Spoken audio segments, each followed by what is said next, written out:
After turning 80, the world doesn't just change, it often begins to shrink, and not in the way you'd expect.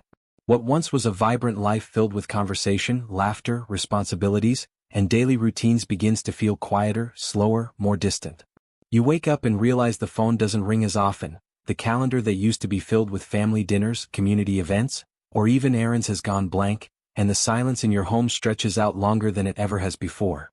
No one tells you that after a certain age, loneliness becomes less about being physically alone and more about feeling emotionally invisible. You may still be here, breathing, remembering, hoping, but the world has started to move on without you, faster than you can catch up, and that realization can be brutal.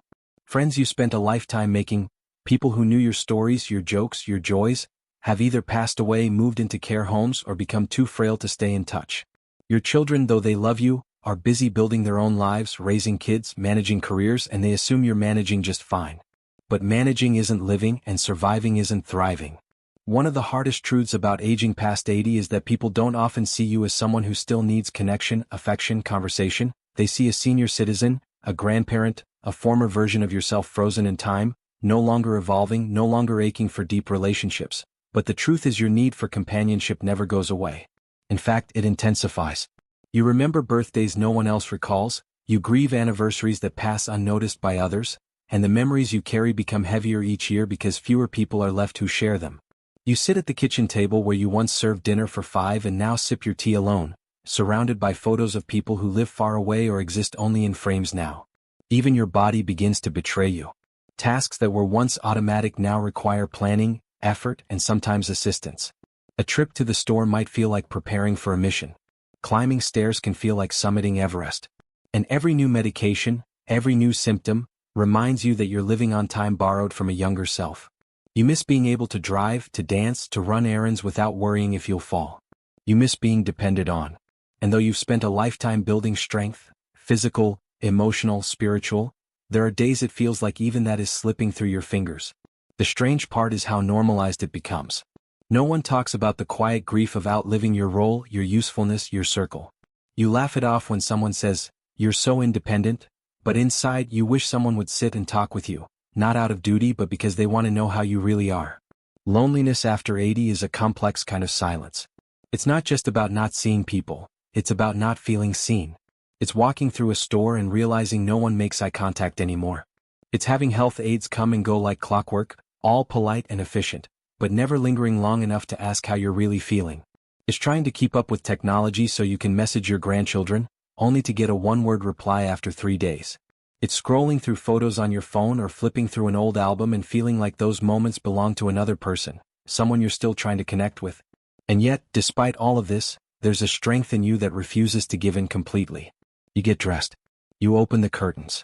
You water your plants, feed the birds, wave at neighbors even if they don't wave back. You carry on with a kind of dignity that no one really recognizes anymore.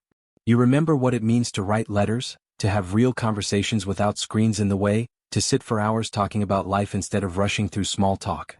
And you wonder if anyone will ever sit with you like that again. Sometimes the TV becomes your companion. You turn it on not because you're interested in what's playing, but because it fills the room with human voices. You keep a routine not because you need to, but because it gives shape to your days. You look out the window and wonder if today someone will stop by. Even a 5-minute visit would mean the world.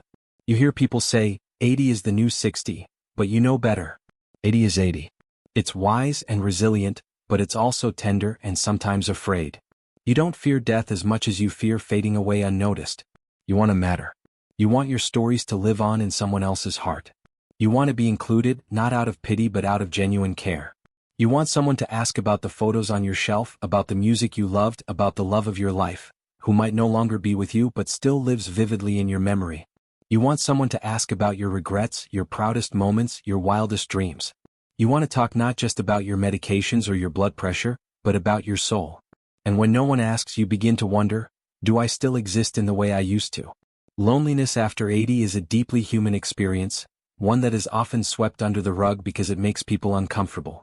It forces them to confront their own aging, their own priorities, their own tendency to forget those who paved the roads they now walk on. But it doesn't have to stay this way. The truth is, even one genuine connection can make a world of difference. One phone call, one visit, one cup of coffee shared at the kitchen table. For those over 80, it's not about grand gestures, it's about presence. Real, undistracted presence. A hand to hold. A story exchanged. A look that says, you still matter.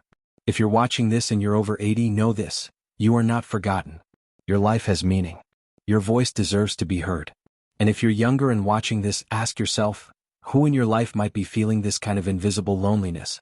Who do you need to call, to visit, to ask a real question today? The solution to loneliness isn't complicated. It's human. It's heart to heart. It's slow, meaningful moments that say, I see you. I value you. I remember you. And I want to know more. In a world obsessed with speed and youth, maybe the greatest gift we can give is time. So take the time. Ask the questions. Make the visit. And if you're the one who's lonely, don't let pride keep you in silence. Reach out. Someone needs to hear your story, to feel your wisdom, to learn what only you can teach. You are not done yet. You are still living. And your presence is a light this world desperately needs.